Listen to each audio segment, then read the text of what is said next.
Shalom, giving all praises to my Heavenly Father. His name is Yahweh, by Yeshim, Yahweh Shai, by Yeshim Kahakodash, the bonds of the apostles and elders as well. Peace and many salutations to y'all down that's toiling in this truth. I wanted to come with a quick sit down, giving an explanation on why you see such an influx of immigrants in the U.S. And simply put it, you have a substantial amount of able-bodied males from 24 to about 55 that aren't participating in the workforce. These various people that are disenfranchised with the ways of America, how it treats its employees. So a lot of people, they're trying to get benefits and things of that nature to live off of, or just living with parents, live with female roommates, whatever. They prefer to have a peace of mind versus, the rat race. And a lot of this, this discomfort, well, I would say all of the discomfort, the disorganization, the disoriented people, all this comes from, a spiritual setting. See, this place worships demons. And so the scriptures let us know what happens when a place worships demons. Let me get the scripture before I play this. Now, this is Wisdom of Solomon 14:22. Moreover, this was not enough for them, but they erred in the knowledge of the Most High by serving these various idols. Now the biggest idol now is technology. Okay? People worship their phones, people worship social media, people worship, various things that's ultimately, cause them to err, spiritually speaking. Okay? But whereas they lived in the great war of ignorance, those so great plagues called they peace. For whilst they slew their children in sacrifices, or used secret ceremonies, or made revilings of strange rites, they kept neither lives nor marriages any longer undefiled. You see that? So because, these various idols are alive and well, you're allowed to have a woman is allowed to have to kill, unalive their children, for a pursuit in their career, and men endorse it. You have men that endorse it. You have these strange rights that are coming out, that's in these various boule settings. And it's a trickle-down effect. You got these Freemasons into all types of stuff, rituals and rites. And even on a local level, your nearest college, you got these kids and bowing out to idols unknowingly, into, and these so-called white fraternities, they into all types of freaky stuff when you do research on them. But all this has led to a decay in the family structure of America, which has led a sense of nihilism, in these young men that don't want to work anymore, because marriage is not what it used to be. People had incentive to work because they had a family to take care of. You have a high percentage of males not getting married anymore because it's not worth it. People are fed up with the whole marriage setting. It's not advantageous for men. And you can blame that ultimately on a vibration that's pushed here. The vibration that's pushed here is off. Okay? Verse 24, they kept neither lives nor marriages any longer undefiled, but either one slew another treacherously, or grieved him by adultery, so that there reigned in all men without exceptions like it: blood, manslaughter, theft, and dissimulation, corruption, unfaithfulness, tumults, perjury, discarding of good men, forgiveness of good turns, defiling of souls, right? Changing of kind, which you have in 1611 Bible in the margin, I say sex, disorder in marriages. You see that? So disorder is in marriage, flourishes here, man. Adultery, you know. Every day you hear about a story about a man getting cheated on by a shameless dog, a woman, you know what I'm saying? And shameless uncleanliness, going into, the alphabet community. For the worshiping of idols not to be named is the beginning, the cause, and the end of all evil. And so this place has been riddled with, these these foul spirits. And so the Most High has to take this place out of the way. So everything is spiritual and it manifests into the flesh. This is what we're seeing, man. It's a very wicked vibration. And so the people are suffering for it. People are under a wicked rulership, right? And because they're under a wicked rulership, the lives are miserable, man. Our lives are miserable, shit. But at least we don't understand that this ain't the be all. We understand why. Revelation 18:1. And after these things I saw another angel come down from heaven, having great power, and the earth was lightened with his glory. And he cried mildly with a strong voice, saying, Babylon the great is falling, which is America, is falling, and it become the habitations of devils, and the hold of every foul spirit, and cage of every unclean and hateful bird. So this place has become filthy, right? And the morale of the people, is, is affected by it, man. Right? It's an indicator that this place is off. So let me play this for you guys. Sorry for the long introduction. I'm going to play it, and that'll probably about 6 minutes, and that'll be it for me. Men have been steadily dropping out of the workforce, especially men aged 25 to 54, who are often considered to be in their prime working years. As of August 2024, 13.7. By the way, fair use. I'm using this for educational purposes only. Okay.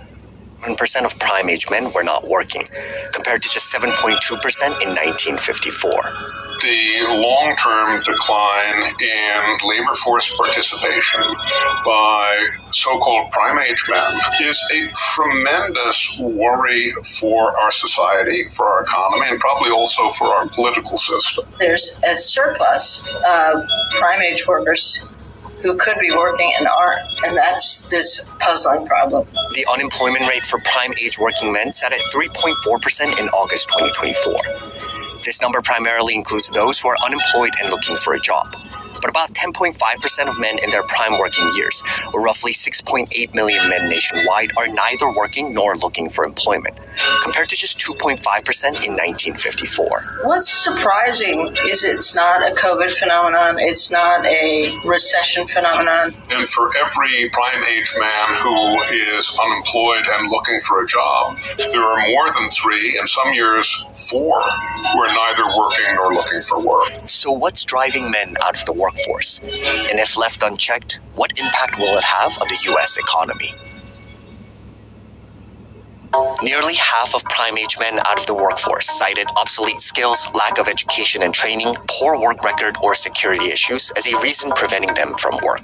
Education is a very important predictor of a prime age man's odds of being out of the labor force. The big impacts are on the non-college educated groups on their ability to enter and stay in the labor market. Men who are not college educated leave the workforce at higher rates than men who are. At the same time, fewer younger men have been enrolling in college over the past decade. If you look at the geography of where the most prime age men out of the labor force are in particular, they tend to be in places that have experienced manufacturing declines. They used to graduate with a high school education and have good, stable jobs. They weren't glamorous jobs. They were, automobile factories, sometimes mines, other manufacturing jobs, but they were respected, they were stable, and they could support a family. Since then, due to technology-driven growth, a little bit due to Chinese competition. It's not a little bit, it's a lot of bit. It's a lot of outsourcing that happened in the 1970s and like 1980s. It's a lot of people that were graduating this work at these factory jobs. These various factory jobs closed down, right? That's what happened to really Chicago. Chicago was a suburb in the 1950s, 60s, and a safe haven for Jake. Well, after the Great Migration, Jake was moved up there, from Mississippi, from other places to get away from the racism of the South, and they could, get to Chicago and basically, after high school, graduating his work at the various factories that was there. Well, you take the factories out of these various cities like Chicago and smaller cities. What do you have? Well, you have a broken economy, local economy, man. Okay. You've had a lot of manufacturing firms and the places where they were located that were one-horse towns become ghost lands, right? Wages could also be a I had Gary, Indiana on there too. contributing factor. Median annual wages for men with a high school diploma have fallen from just over $57,600 in 1973 to $45,000 in 2023, adjusted for inflation. At the same time, wages for those with a bachelor's degree or more have increased by about $6,300 during the same period. This decline in earnings led to a 44% growth in the exit rate of men without a college degree from the workforce between 1980 and 2019. I think, honestly, status plays more of a role than wages. As I said before, you had a manufacturing job, it was respected, you were part of the community, breadwinner for your family, you had organizations like unions or Rotary clubs that surrounded your job, and that's gone. In general, men without children are also less likely to participate in the workforce compared to men with children, especially men without education or training after high school. What we have seen is a huge rise in the proportion of prime age men who've never been married. And right, you got men that's opting out of marriage, the MGTOW movement, the passport bros movement. People are men are discussing with the opposite sex, man. You know what I'm saying? These Western women, they're headaches. Most of these women are headaches. You know what I'm saying? And people prefer not to even deal with the problems of marriage. You know what I'm saying? But within that, in doing so, you have a lot of males living a life of nihilism. You know what I'm saying? That word nihilism means a life of meaninglessness. They're just, floating, have no sense of direction. Most men out there, they're not thinking about, things spiritually. They're thinking about what they see before them. You know what I'm saying? They're not called to be leaders like we have potential to be called. You know what I'm saying? So they're not thinking about social issues, things of that nature. They're thinking about the bare necessities. And Esau Edom has corrupted the bare necessities. Men having relationships, things of that nature. That's the bare necessity. Well, Esau Edom, with him taking that, that has left a lot of males, without, a course to follow. You know what I'm saying? The traditional family nucleus has been ripped apart by Esau Edom, and ultimately going back to Wisdom of Solomon, the 14th chapter, that has to do with the fact that, it's, This place worships, essentially Satan. Okay. Very, very significant decline in the proportion who are currently married and have kids at home. And those two trends track closely with the big changes that we've seen about male attachment in the labor force. Correlation isn't always causation, but looking at that correspondence is real important, I think. Meanwhile, 57% of the roughly 10% of men not looking for work said their physical or mental health was the main reason for not being employed, with 55% citing a disability, serious illness, and or receiving disability benefits. The whole question...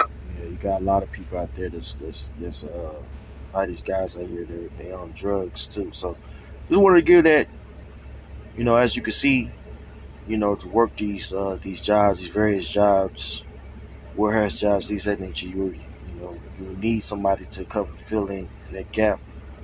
So the U.S. devised a plan to open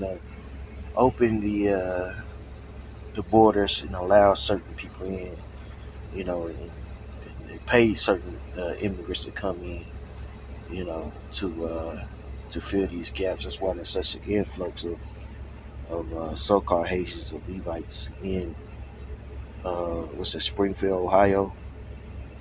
Okay. Which I'm sure that even has other hidden agendas for the whole influx of immigrants to pass certain laws, things of that nature, and cause certain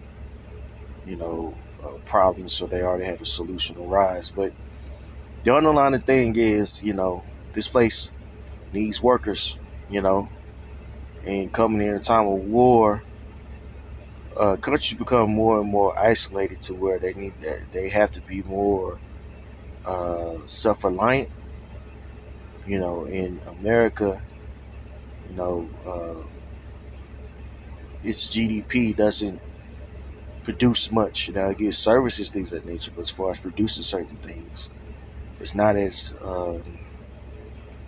confident as a place like China or even other places, because the American dollar is so strong. They was able to outsource various tasks, for a cheaper price, and also dictate the contract. Okay, so a lot of things are changing. This is why we see a whole bunch of immigrants coming in. Praise, edify, and shalom.